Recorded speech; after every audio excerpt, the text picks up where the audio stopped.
S ... I just wanted to know what you thought of the 80s based on what you've heard.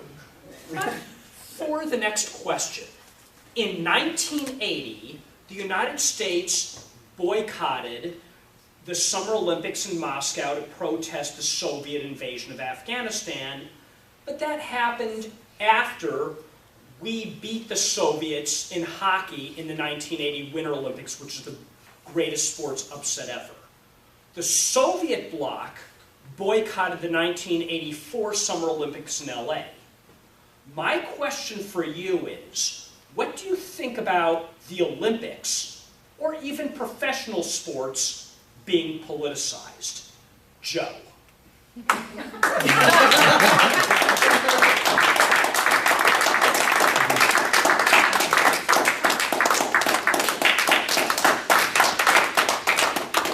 Thank you, Mr.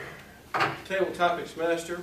Sports are already politicized, so it's not a matter of should they be or not. They are politicized. I found that out playing baseball as a young man when I was cut by the St. Louis Cardinals, not because I wasn't a good pitcher, it was because they had signed a $50,000 bonus baby as another pitcher, and they had to make a hole in the roster, and I became the hole.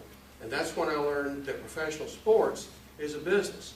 And if it's a business, it's going to be politicized.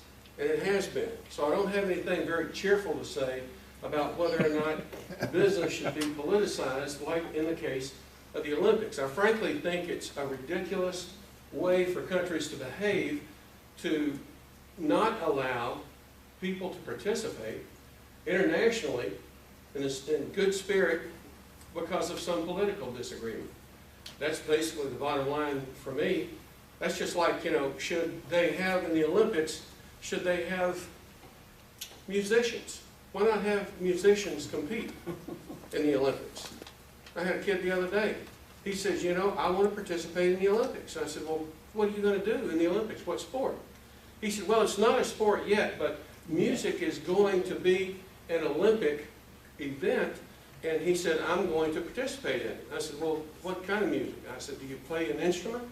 And he said, well, yes, as a matter of fact, I do. And I said, well, what instrument do you play? He said, I play the persiflage. And so I asked him, I said, well, tell me about the persiflage. And he said, well, it's a flute with guitar strings on it, and you blow into it and play the strings at the same time. I said, well, I've never seen a persiflage before. He said, well, you would have if you would have acknowledged that politics should have been involved in the Olympics to begin with.